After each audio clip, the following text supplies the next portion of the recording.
제20장 의사여 자신을 치유하라. 많은 이의 요청에 따라 강의와 강연, 워크숍 시간에 나의 자가치유 경험을 여러 차례 나누었다.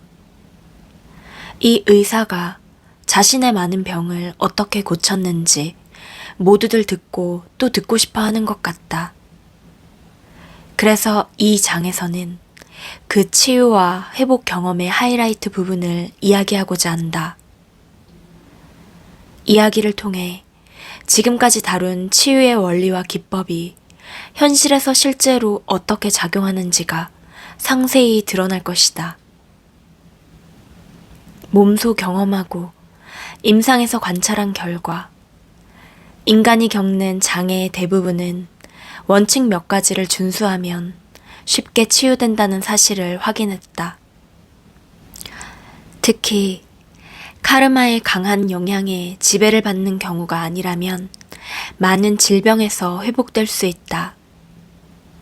역설적으로 모든 희망을 포기한 심각한 경우가 오히려 즉시 반응을 보이고 결과가 아주 좋을 때도 많다. 그것은 아마도 드디어 놓아버리고 이제 기분 좋게 사리를 알게 되었기 때문일 수 있다. 과학사학자 토머스 쿤이 말한 패러다임 전환을 할 준비가 된 것이다. 즉, 넓은 시야에서 상황을 다르게 보고 마음을 열 자세가 되어 있다. 때로는 만성 질환으로 아프고 괴롭고 죽음의 공포에 직면하고 나서야 소중히 여겼던 신념들을 기꺼이 버리고 진료의 실상에 눈을 뜨게 된다. 기본 원리. 이 장에서는 한 의사가 수많은 육체적 질병에서 어떻게 치유되고 회복되었는지를 상세히 다룬다. 먼저 이러한 자가치유를 가능하게 만든 기본 원리를 상세히 기술할 것이다. 그러면서 앞서 다룬 내용의 일부를 다시 살펴보고 그 내용과 기본 원리를 통합한 체험으로 합칠 것이다. 먼저 기본 개념부터 이야기하자. 생각은 사물이다. 생각에는 에너지와 형태가 있다. 마음은 생각과 감정으로 몸을 통제한다. 그러므로 몸을 치유하려면 생각과 감정을 바꿔야 한다. 마음에 품은 것은 몸으로 나타난다. 몸은 진정한 자아가 아니다. 몸은 마음이 통제하는 꼭두각시 인형과 같다. 어떤 신념이 바탕에 깔려 있는지 기억하지 못하더라도 무의식적 신념은 병으로 나타날 수 있다. 병은 억제하거나 억압한 부정적 감정에 생각이 합쳐져 생긴다. 생각은 병에 특정 형태를 부여한다. 즉, 의식적이나 무의식적으로 다른 병을 제치고 특정 병을 선택한다. 생각은 억제하거나 억압한 감정이 일으키는 것이다. 따라서 감정 하나를 놓아버리면 그 감정이 일으킨 수천, 수백만 가지의 생각이 사라진다. 특정 신념 하나를 취소해 신념에 부여된 에너지를 물리칠 수는 있어도 생각 자체를 바꾸려고 애쓰는 것은 시간 낭비다. 어떤 감정을 항복하는 방법은 감정에 대해 비난하거나 판단하거나 저항하지 않고 감정을 그대로 놓아두는 것이다. 감정을 살펴보고 관찰할 뿐 수정하려 애쓰지 않고 그대로 느낄 수 있게 놓아둔다. 감정을 기꺼이 포기하고자 하면 때가 되면 감정이 다 떨어져 없어진다. 감정이 다시 거세게 일어날 수 있다. 이는 인식해 항복할 감정이 더 있음을 뜻한다. 어떤 감정을 항복하기 위해서는 때로 이런 감정이 있으면 안 된다 라는 죄책감 같은 특정 감정을 포기하는 것으로 시작해야 한다. 어떤 감정을 포기하기 위해서는 때로 분노의 전율이나 무력한 피해자가 되어서 받는 동정의 단물과 같은 감정의 바탕에 깔려있는 보상을 인정하고 놓아버려야 한다. 감정은 진정한 자아가 아니다.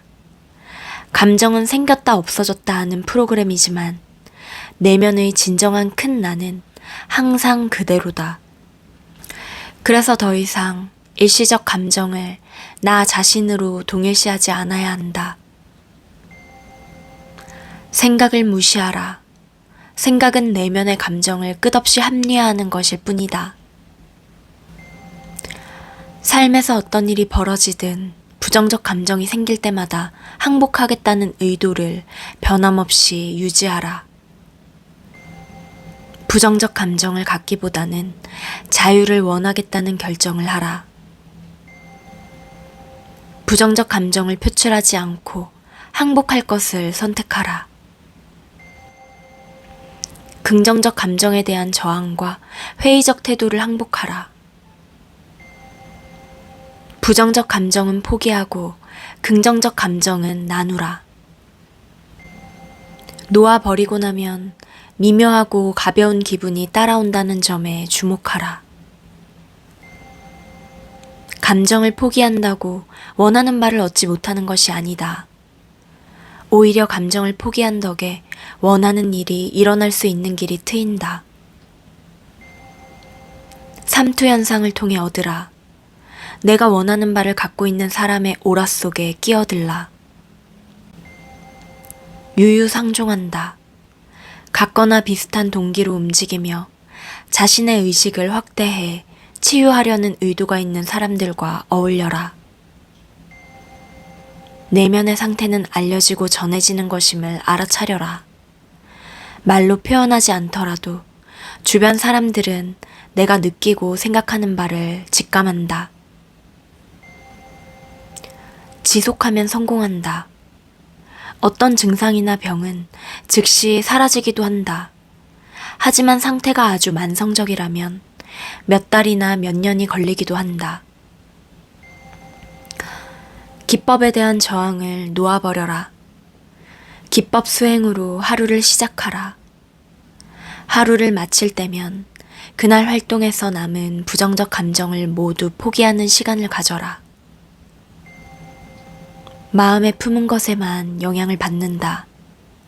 부정적 생각이나 신념에 영향을 받는 것은 그것이 내게 적용된다고 의식적이나 무의식적으로 이야기하기 때문이다.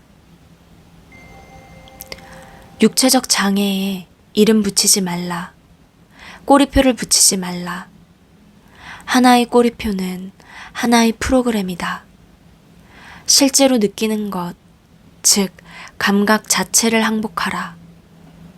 우리는 질병을 느낄 수 없다. 질병은 마음에 품은 추상적 개념이다. 이를테면 우리는 천식을 느낄 수 없다. 무엇을 실제로 느끼고 있지?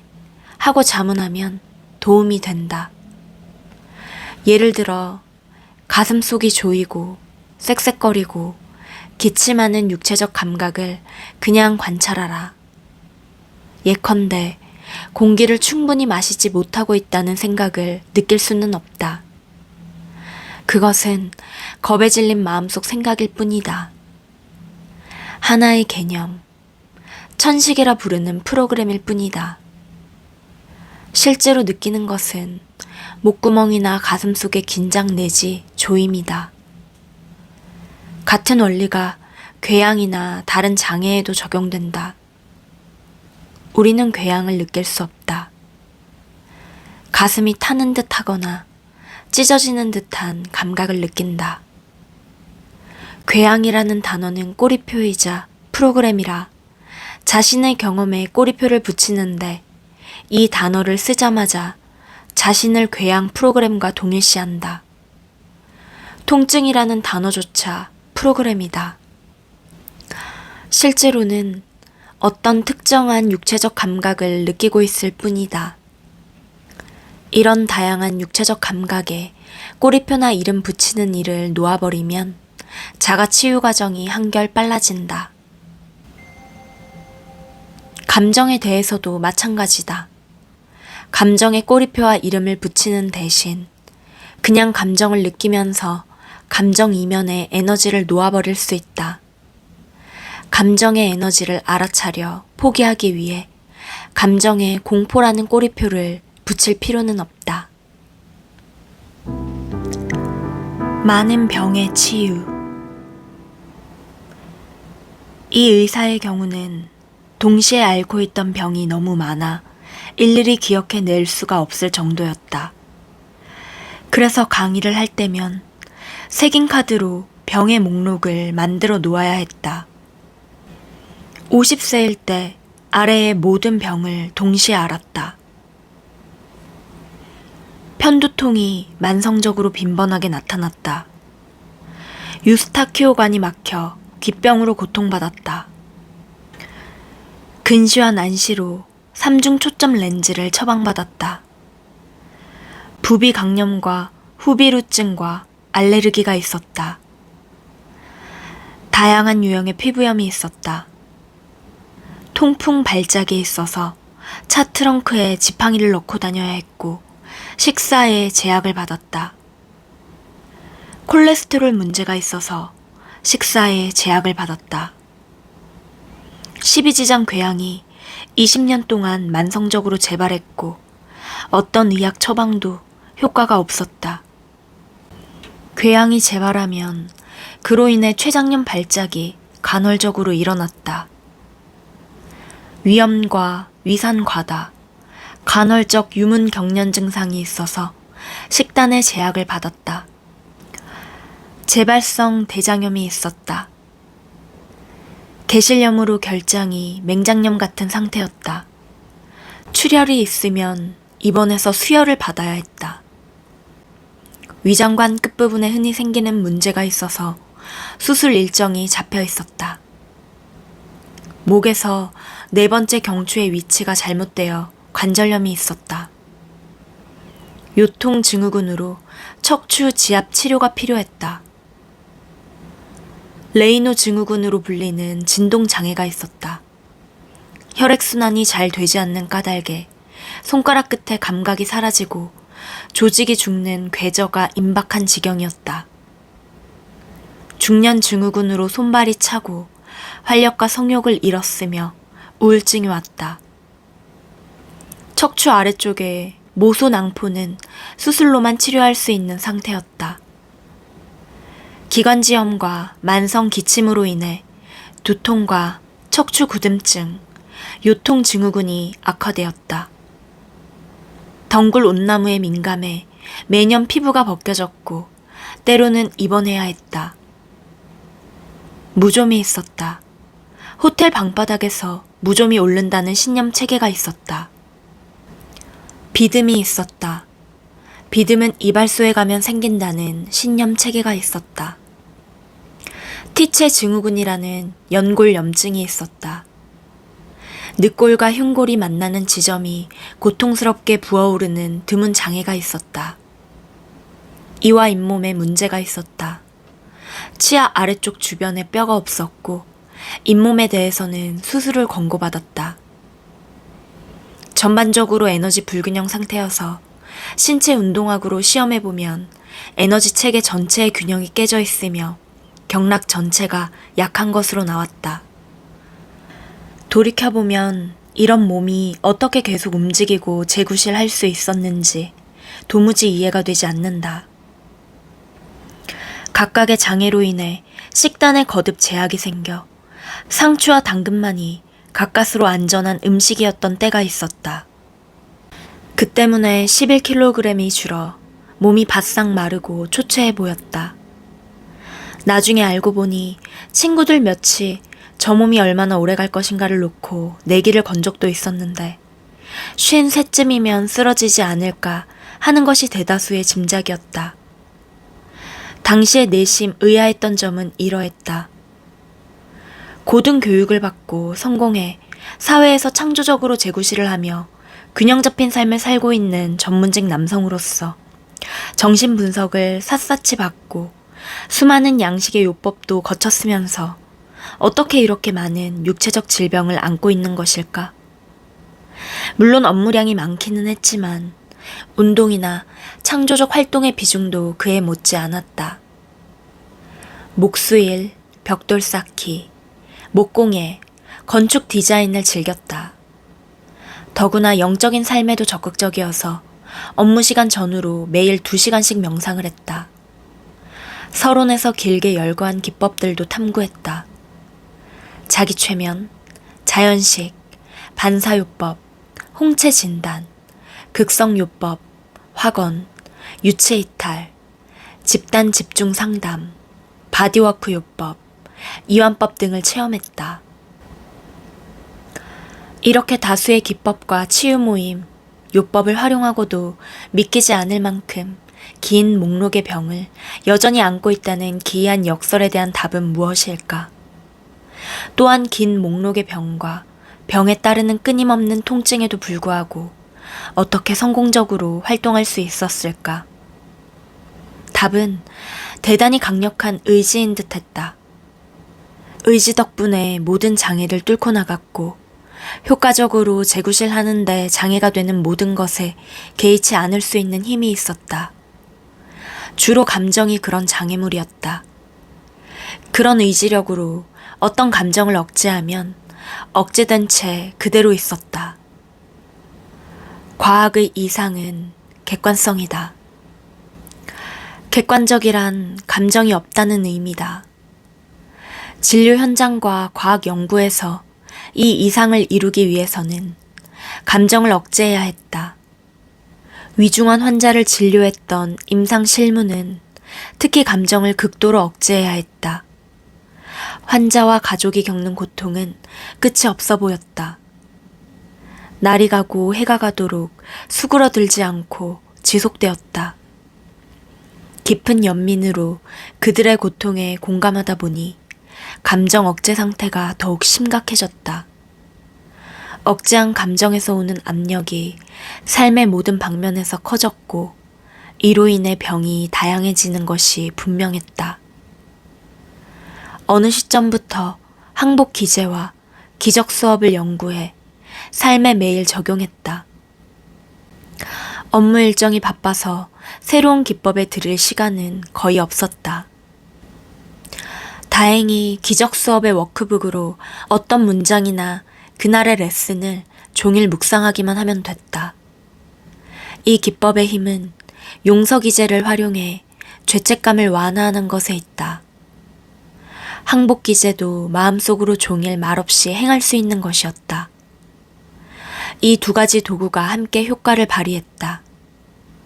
항복하기와 용서하기가 동시에 하루 종일 계속되었다. 마음속 압력을 완화하는 법을 마음이 알고 나면 판도라의 상자가 열리듯 온갖 쓰레기가 올라오기 시작하는데 놀랄 만큼 아주 풍성하게 올라온다. 생겨난 시점에서는 거의 알아채지도 못했던 생각과 감정이 되돌아왔다. 삶이 너무 바빠 챙길 시간이 없었던 생각과 감정이었다. 감압 과정이 스스로 펼쳐지기 시작했다. 그때 발견한 사실 한 가지는 모든 부정적 감정이나 생각은 죄책감과 연관되어 있으며 이런 감정과 생각을 아우르는 죄책감은 끊임없이 억제된다는 점이었다. 즉, 단순히 분노만 일어나는 경우는 없다.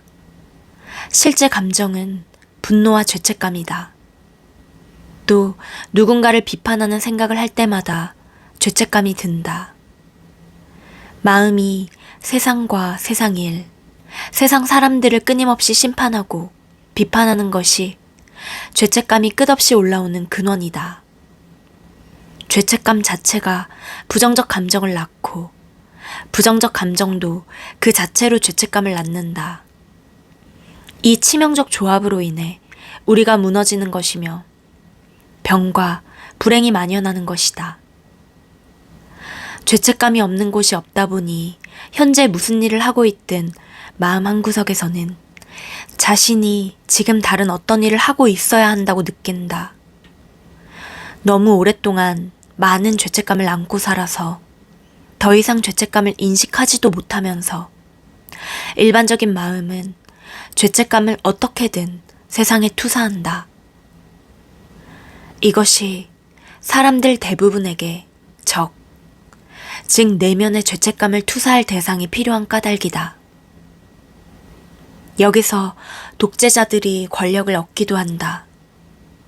사람들의 죄책감을 조종해 그들의 죄책감을 쏟아내기에 딱 좋은 표적을 찾아내는 방법으로 권력을 얻는 것이다. 또한 감정을 무시했다는 점도 발견했다. 억제한 감정으로 인해 피해자처럼 느낄 수도 있는데 이런 감정 위로 분노가 올라왔다. 좌뇌 성향의 사람에게 감정이란 사리와 논리, 합리에 반대되는 것이었다. 거기에다 감정은 여자나 아이들, 예술가 타입에게나 어울리는 것이라는 남성 우월주의적인 발상까지 겹쳐 있었다. 감정을 지적으로 이해하고 임상면에서 분석할 문제로 삼았다. 내면에서 감정이 생기면 꼬리표를 붙이고 대충 분류해 서류처를 해놓듯 치워버렸다. 놓아버린 기법을 행한 초기에는 반발이 생겨 감정을 혐오한 나머지 감정 다루는 일에서 큰 두려움을 겪은 기간도 있었다. 과정 중 받아야 했던 고통이 모멸처럼 느껴졌다. 이로 인해 자아 개념을 바꿔야 했다. 지적 능력과의 동일시가 강했기 때문이었다. 이제 좋든 싫든 모든 사람은 생각하고 느끼는 유기체라는 점을 인정해야만 했다. 계속 현실을 부인하면 기법의 효과가 없을 것이었다. 오래지 않아 감정이 들어도 상관없게 되었다. 놓아버린 기법에서는 유일한 탈출법이 감정을 인정해 포기하는 것인데 몸 상태가 좋아지기 시작하면서 그렇게 하기도 수월해졌다. 내면에서 감정에 직면하는 일이 처음에는 어려울 수 있다. 그렇지만 터널 끝에서 빛이 비치는 것을 보니 희망이 생겼다. 기법을 사용한 지 며칠 만에 위장관 끝부분의 상태가 저절로 신속하게 호전되어서 수술이 취소되었다. 몇 달이 지나면서 수년 내지 수십 년간 있던 증세들이 강도가 약해지고 빈도도 낮아지기 시작했다. 특히 편두통은 갈수록 줄어들었다. 요통이 사라졌다. 몸이 더 가볍고 더 강하게 느껴졌다. 그런데 이때 예기치 못한 위기가 닥치며 감정 압박이 격심해졌다. 엄청난 출혈과 함께 개실염이 심각한 형태로 되돌아왔다. 내면에서 대단히 중요한 결정을 내렸다. 이렇게 하는 것이 효과가 있든 없든 한다. 그리고 이번에는 병원에 가서 수혈을 받는 대신 완전하게 항복했다. 복부에서 계속되는 모든 감각을 받아들이고 저항하지 않았다. 감각에 이름이나 꼬리표를 붙이지 않았다. 생각하거나 말하는 대신 감각과 경련, 통증과 한화됨을 느꼈다. 아무리 격심해도 감각에 저항하지 않았다. 면돈 아래 올라선 듯한 위기 상황 속에서 모든 감각과 감정을 인식해 항복했다. 꼬박 4시간 동안 항복했다. 4시간이 지나자 출혈이 멈추고 경련이 사라지더니 개실염이 치유되었다. 나중에 몇 번 가볍게 재발하기도 했지만 그때마다 같은 식으로 다루면 결국에는 발작이 가라앉으면서 사라졌다. 이렇게 항복 기제 자체가 엄중한 검증을 통과했다. 다른 모든 방법으로 실패한 일에서 항복 기제로 성공을 거둔 것이다. 항복 기제를 계속 적용하니 다른 장애도 사라지기 시작했다. 시간이 지나며 앓의 경험이 생각을 대체했다. 앓은 전혀 다른 방식으로 얻어진다. 앓은 우리가 알아보게끔 그냥 그 자리에 있는 것이다. 어느 날 아침에 잠에서 깨자 덩굴 온나무 알레르기가 나았다는 알미 있었다. 동시에 바로 그 이름, 덩굴 온나무라는 꼬리표가 그 자체로 하나의 프로그램이자 신념 체계라는 사실이 분명해졌다.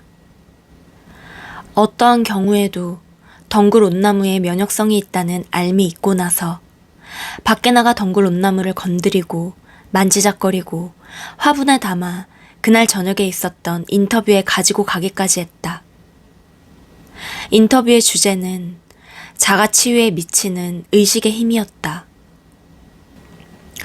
어느 날 또다시 아는 상태를 체험하는 사건이 일어났다. 아차하는 사이 강한 살충제 가스에 맞닥뜨렸을 때였다. 수년 동안 그런 유독가스에 심한 알레르기가 있었고 냄새를 맡으면 심한 편두통이 생겼다. 그러나 그 특별한 날에는 문득 유독가스에 면역성이 있다는 알미 생겼다. 최근에 소독한 집에 들어가 유독가스를 아주 깊이 들이마셨는데도 아무런 뒤탈이 없자 자유에 환호하는 기분이 순간 퍼져나갔다. 자유롭다는 것, 마음의 힘을 경험한다는 것은 얼마나 멋진 일인가. 순간 사람은 마음에 품은 것에만 영향을 받는다는 사실이 명백해졌다. 마음에 품은 것 때문에 세상에서 노예나 피해자가 될 필요는 없다.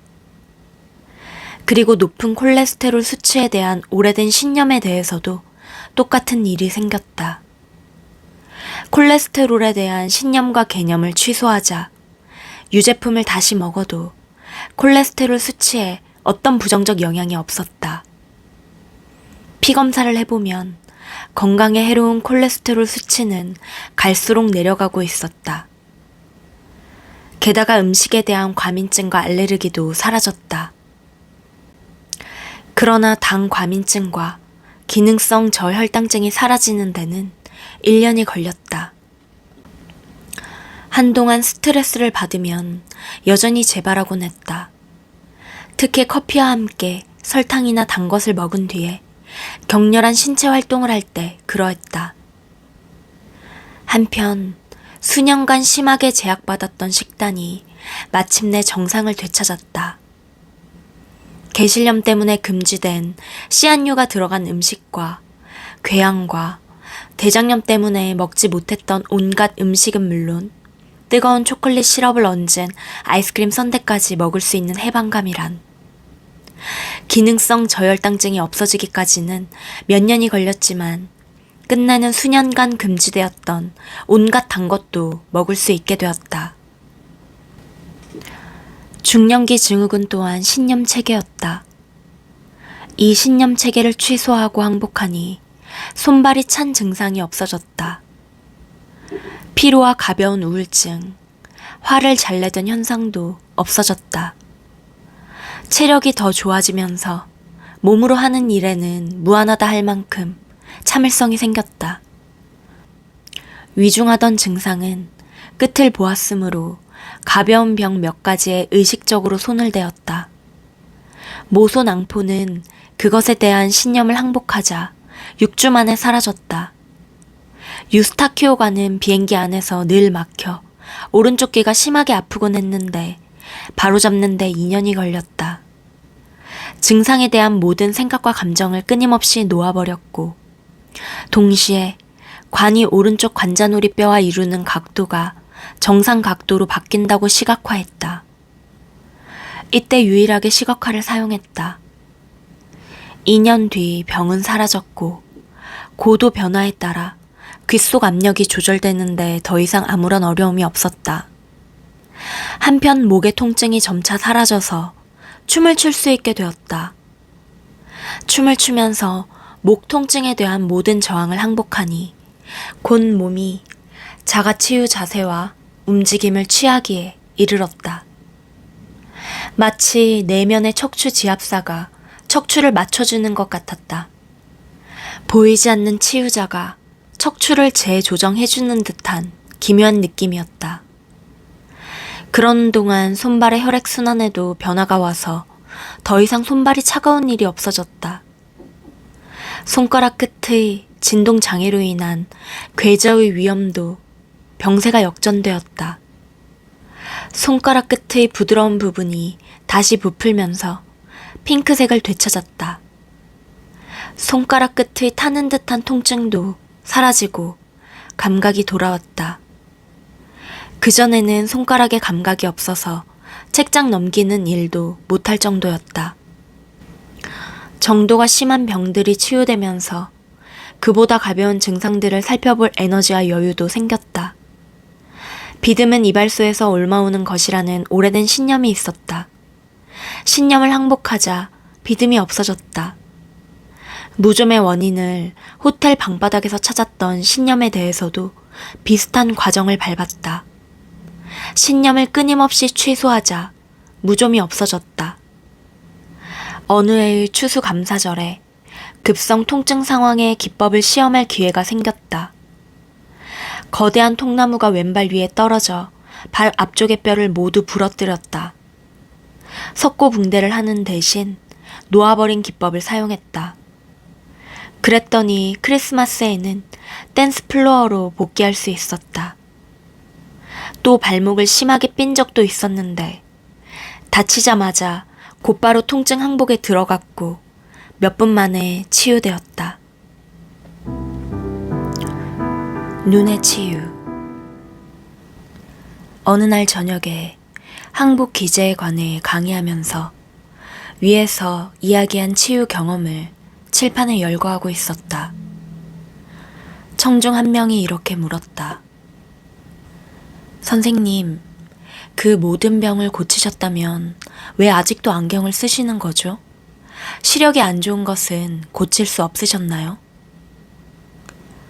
그러고 보니 안경을 쓰는 것을 병으로 생각해 본 적이 없네요. 몸의 해부학적 구조 결함이라고만 생각했습니다. 그렇지만 지적을 받고 보니 그것도 고치지 못할 이유가 없어 보입니다.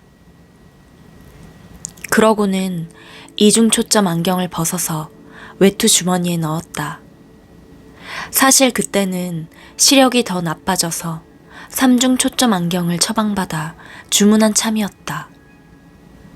그날 저녁에 강의를 마치고 떠날 때는 믿음과 신뢰가 충분하면 시력이 스스로 회복되리라는 이전과 동일한 알미 있었다. 안경 없이 운전에 귀가하자니 시야가 흐릿했다. 헤드라이트 불빛이 도로 경계석을 비추는 것을 보면서 천천히 달렸다. 필요한 것은 항상 보이되 원하는 것은 보지 못하리라는 내적 알미 있었다. 이후로 6주 동안 매일 눈을 쓰며 사는 일상의 이면에서 어떤 일이 벌어지는지에 대해 많은 것을 관찰하고 배웠다. 시각의 이면에는 단순한 호기심에서부터 경쟁심이나 성적 관심, 지적 자극에 이르는 무수히 다양한 감정이 있었다. 우리가 눈을 쓰는 용도 중에서 세상에서 재구실을 하는데 반드시 필요한 것은 5% 정도뿐이었다. 그러자 이상한 현상이 일어났다. 봐야 하는 것만 보였다. 신문과 잡지를 읽거나 텔레비전을 보거나 영화를 보러 가는 것은 다 불가능했다. 눈 쓰는 일의 대부분이 회피 기제일 뿐이라는 사실이 명백해졌다. 도로에서는 마치 만화 영화에 나오는 고도 근시의 행우나 미스터 마구가 운전하는 듯 했다. 불가사의한 현상이 거듭되었다. 무언가를 보지 않으면 안 되는 순간에 이르면 곧바로 보였다. 도로를 달리다가 제대로 봐야 하는 바로 그 순간에 벼랑 끝이 보이는 시기였다. 대단히 불안했고 끊임없이 공포를 항복했다. 6주가 지나자 마침내 공포가 바닥난 듯 했다. 대신 깊은 항복이 일어났다. 보도록 허용된 것만 보지 뭐. 감정이 원해서 이전까지는 시각의 도움을 받아서 보았던 다른 목표들을 기꺼이 포기했다. 그러자 내면의 깊은 정적과 평화의 느낌이 생겨났다. 우주를 운영하는 것이 무엇이든 그것과 하나됨을 느꼈다. 그리고 그 순간 갑자기 시야가 완전하고 완벽하게 되돌아왔다. 전에는 볼 수 없거나 읽을 수 없었던 것이 아주 또렷이 보였다. 도로 표지판, 어두운 조명 밑에 작은 글씨, 방 건너편에 멀찍이 있는 물건들이 아주 세세하게 보였다. 운전면허 갱신을 위해 새로 시력 검사를 받았더니 검사관이 시력이 완벽하니 안경은 더 이상 필요 없겠다고 했다. 이전의 눈검사에서는 절대로 있을 수 없었던 이야기였다. 여기저기서 이 이야기를 한 이래로 상당히 많은 사람이 안경을 벗고 같은 경험을 했다. 매우 흥미롭게도 다들 6주가 걸렸다고 했다. 성공한 이들 중 한 사람은 다시 안경을 쓰기로 결정했다. 이유를 물었더니 안경 쓴 모습에만 너무 익숙한 아내가 안경을 안 쓰니 매력 없어 보인다고 했단다.